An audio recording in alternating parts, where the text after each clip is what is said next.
Good afternoon everyone. My name is Shivangi Singh and I'll be teaching you biology. Now in science textbook there are 6 chapters of biology and chapter number 6 is life process.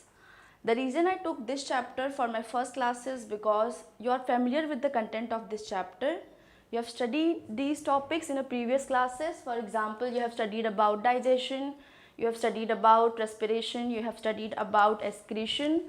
So to understand biology, it is very important that you should understand the meaning of each and every word. For example, this chapter is made up of 2 words, that is life and process. Life simply means something which is living thing. Now how can we distinguish from living thing and non-living thing? Simple, the thing which can move, which can talk, emote, do the basic life process. So, and process simply means activity. Now what is meaning of life process? So to survive, whatever activity is performed by our body is known as life process. This is a very simple and layman definition. So process performed by an organism to survive.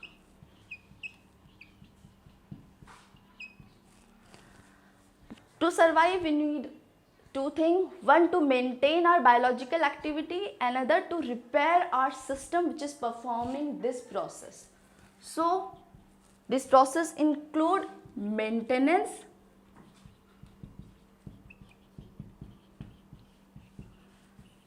and repair. So what is life process? A process performed by an organism to survive, and these process do maintenance and repair activity. Now there are different kind of life process. For example, okay, now let's look in this way. What do we need to actually survive? The very basic requirement. To me, I think it is food. We all need food. So in the scientific word, rather than using word food, we use word nutrition. So the very first life process will be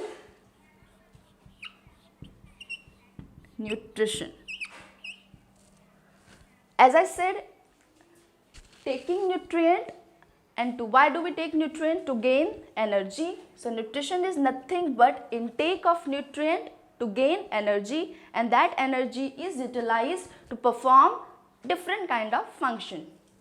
Second, once we have taken the food, the next step will be the conversion of those large molecule into the simpler one, and that is known as digestion. So very second life activity is digestion. Now once food is digested and they are converted into their simplest form, these digested food need to travel in the different part of our body. Now that simply means circulation. Now, so when these foods are digested, it is transported into the different part of our body, that is known as transportation. Now transportation is different in the plant and in the animal. So next is, here I will write circulation in respect to human. अब ये तो हम सबको पता है कि circulation जो है वो हमारे बॉडी में ब्लड के थ्रू होता है. हमारा हार्ट ब्लड पंप करता है और हमारे सारे न्यूट्रिएंट जो है ये ब्लड में डिसॉल्व हो जाते हैं, और जहाँ जहाँ ब्लड जाता है वहाँ पे सारे न्यूट्रिएंट भी पहुँच जाते हैं. सारे ऑर्गन्स वो न्यूट्रिएंट को रिसीव करते हैं, यूटिलाइज करते हैं और अपना फंक्शन परफॉर्म करते हैं. एक बार जब डाइजेशन हो जाता है, उसके बाद जो भी वेस्ट मटेरियल बचा हुआ होता है, टॉक्सिक मटेरियल जो भी हमारे बॉडी में अक्यूमुलेट होता है, it is very important to remove those waste material on time. That is done by the next life process known as excretion. Now there is another life process, that is transportation. Transportation simply means transporting of material. And यहाँ पे हम इस chapter में transportation पढ़ेंगे with reference to plant. Plant में transportation दो तरह का होता है, एक transportation of food and other transportation of water. Now all this topic will be studying in detail. The very first thing which we'll study is nutrition.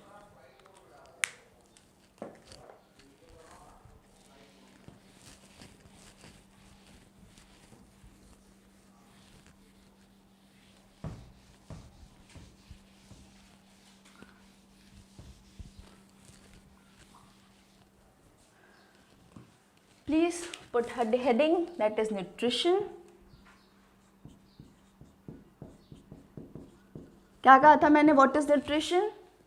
Intake of nutrient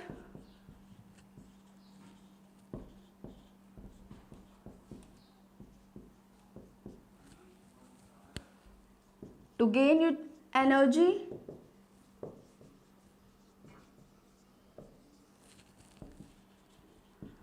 which is utilized to perform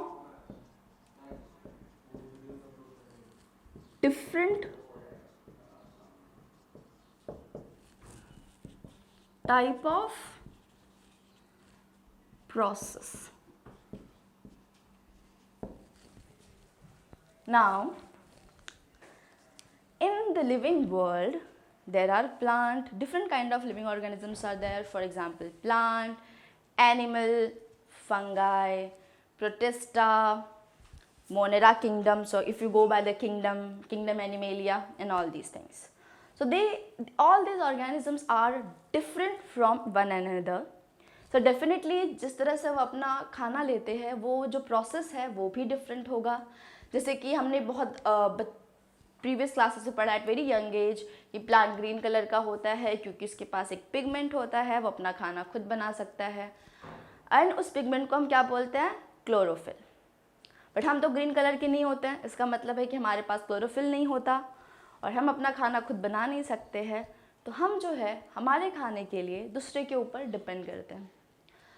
तो जो भी organism अपना food खुद prepare कर सकता है उसे हम क्या कहते हैं? ऑटोट्रॉफ. और जो भी ऑर्गेनिज्म अपना फूड खुद से नहीं प्रिपेयर करता है, दूसरे ऑर्गेनिज्म के ऊपर डिपेंड करता है, उसे कहते हैं heterotrophs. So after the nutrition, the second thing which we will be studying is mode of nutrition. That how these organisms take their nutrient. तो मोड ऑफ न्यूट्रिशन का हम क्या पढ़ेंगे? सबसे पहला क्लासिफिकेशन कि कितने तरह का मोड ऑफ न्यूट्रिशन होता है.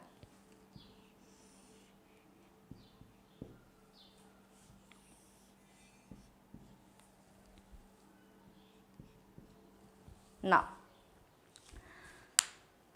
अगर मैं एक जनरल कैटेगरी में क्लासिफाई करूं तो मोड ऑफ जो न्यूट्रिशन होता है वो होता है पहला होलोजोइक.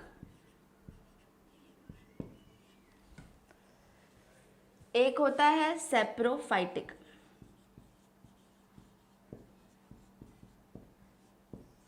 एक होता है पैरासाइटिक. ना अगर मैं एक सिंपल वर्ड में बोलती हूँ तो होलोजोइक जो होता है, जो हम लोग करते हैं, हम लोग क्या करते हैं? हम पहले खाना खा लेते हैं और हम फिर पचाते हैं. लेकिन ये जनरल प्रोसेस है. कुछ ऐसे ऑर्गेनिज्म होते हैं जो पहले पचाते हैं और फिर खाना खाते हैं and that is known as saprophytic. Just we all know fungi जो ब्रेड के ऊपर प्रेजेंट होता है.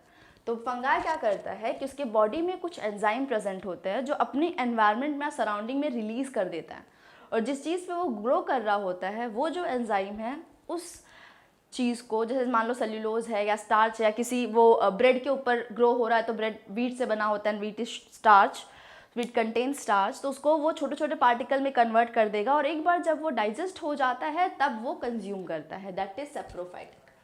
होलोजोइक मतलब क्या होता है? फर्स्ट इंजेशन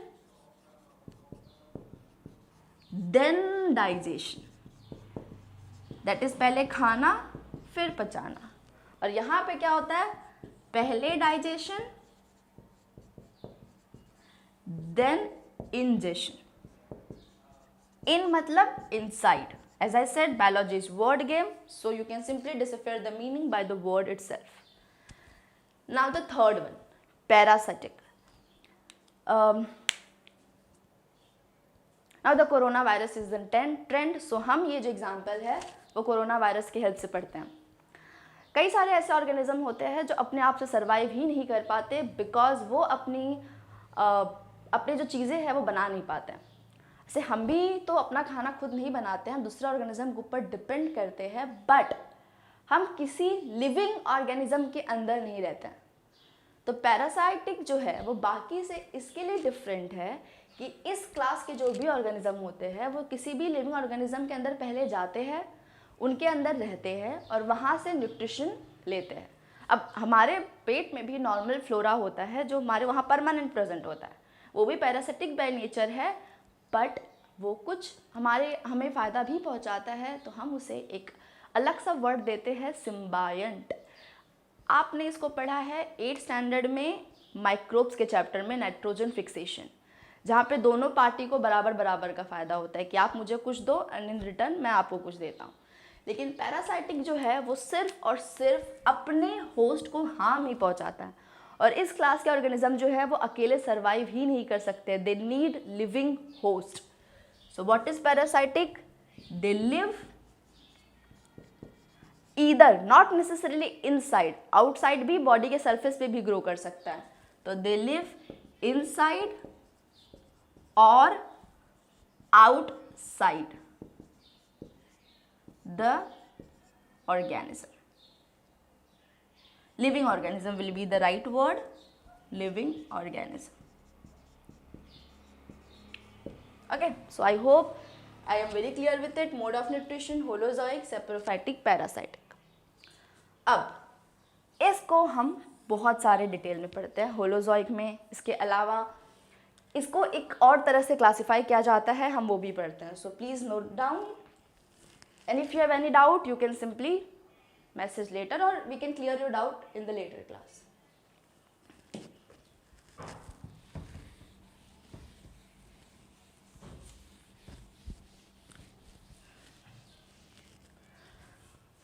Now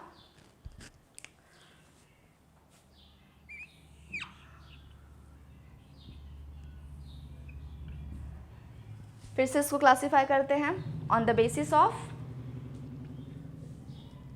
दो पार्ट में करते हैं। पहले कुछ ऑर्गेनिज्म अपना न्यूट्रिएंट, अब ये मोड ऑफ न्यूट्रिशन में नहीं आता है, ये आता है ऑन द बेसिस कि ऑर्गेनिज्म अपना न्यूट्रिएंट खुद बना पाते हैं या नहीं, whether they can form their nutrient on their own और नॉट। तो rather than writing heading as a mode of nutrition,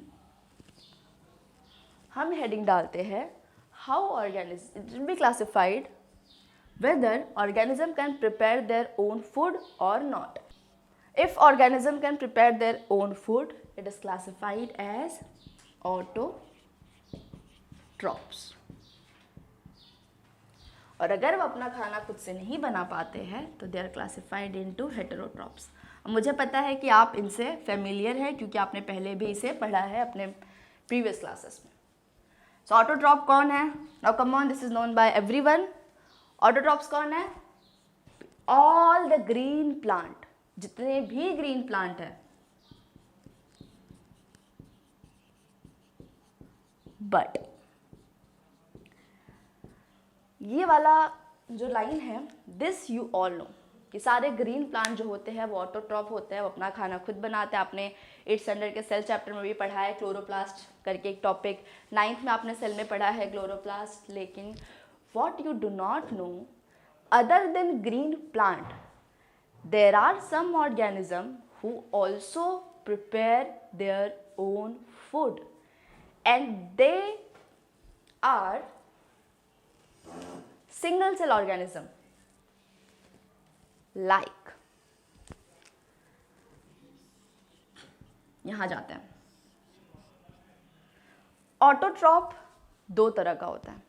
सबसे पहला वो ऑर्गेनिज्म जो लाइट को यूज़ करके अपना खाना बनाता है, लाइट की एनर्जी को यूज़ करेगा। अब मैं इसको एक सिंपल टॉपिक में एक्सप्लेन करती हूँ। हम खाना खाते हैं, क्यों खाते हैं? क्योंकि हमें एनर्जी चाहिए होती है अपना बेसिक फंक्शन परफॉर्म करने के लिए। तो जो भी ऑर्गेनिज्म अपने लिए खाना बनाएगा, अब खाना बनाना is also kind of activity, एक प्रोसेस है, एक एक्टिविटी है। तो जो भी एक्टिविटी हम परफॉर्म करते हैं उसके लिए क्या चाहिए होता है? एनर्जी चाहिए होता है। हमें तो एनर्जी प्रीवियसली सिंथेसाइज फूड से मिल रहा है, लेकिन जो ऑर्गेनिज्म अपना खाना बनाते हैं उनको एनर्जी कहाँ से मिलता है? To prepare their food. Now in the case of plant के पास एक ऐसा मॉलिक्यूल होता है, एक ऐसा पिगमेंट होता है जिसकी वजह से उसके लीफ का कलर रेड भी होता है, जिसे कहते हैं chlorophyll. Now this chlorophyll molecule has very very unique property.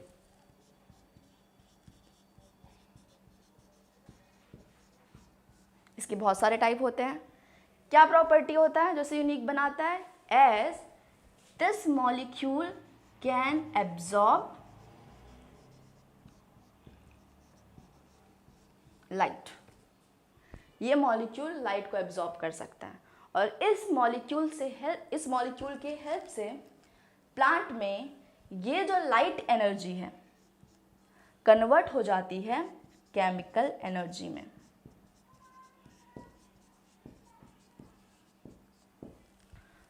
और प्लांट इस केमिकल एनर्जी को यूज करके अपना फूड बनाता है, दैट इज ग्लूकोज। ये हम पढ़ेंगे डिटेल में।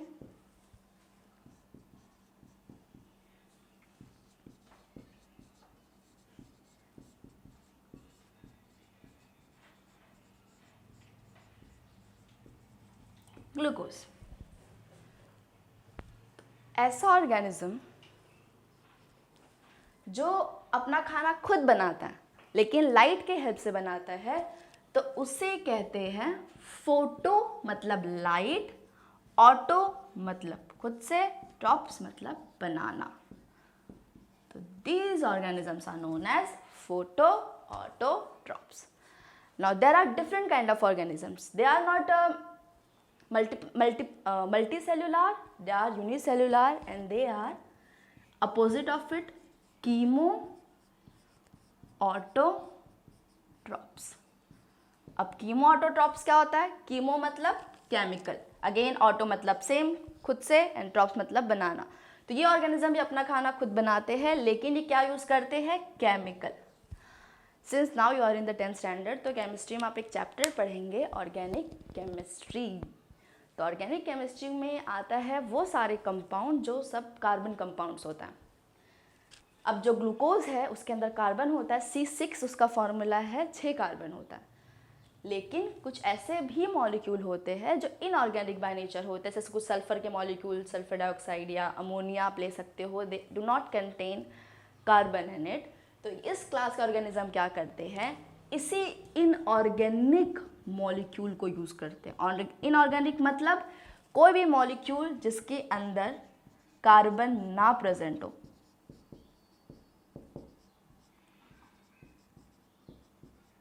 ठीक है, उसका यूज करके क्या बनाते हैं? ये organic compound. They form organic molecule from the inorganic compound. और यही इनऑर्गेनिक कंपाउंड है, क्या है इनका? मोड ऑफ एनर्जी है। ठीक है, तो आई होप इतना आपको क्लियर हो कि जो भी ऑर्गेनिज्म अपना न्यूट्रिएंट लेते हैं उनके अपना न्यूट्रिएंट बनाने के 2 टाइप होते हैं, एक ऑटोट्रॉप्स, एक heterotrophs. Heterotrophs simply do not form their own food. Autotrophs produces their own food और यहाँ पे do not। ठीक है, तो this is simple definition. Autotroph में 2 टाइप होता है, कीमो एंड फोटो। जब ऑर्गेनिज्म अपना खाना बनाने के लिए लाइट की एनर्जी यूज करता है तब उसे फोटो ऑटोट्रॉप कहते हैं, और जब किसी इनऑर्गेनिक मॉलिक्यूल की एनर्जी को यूज करता है तब उसे कीमो ऑटोट्रॉप कहते हैं। ठीक है, सो एट द एंड दोनों में लेकिन क्या बनता है? कॉमन पॉइंट क्या है कि एक ऑर्गेनिक मॉलिक्यूल बनेगा जिससे वो अपना प्रोसेस कैरी ऑन करेंगे। That's it. Now we will be studying in detail, that is photo autotroph. और जिस प्रोसेस से अपना खाना खुद बनाते हैं उस प्रोसेस का नाम है फोटोसिंथेसिस। तो हम अपने नेक्स्ट लेक्चर में फोटोसिंथेसिस को डिटेल में पढ़ेंगे।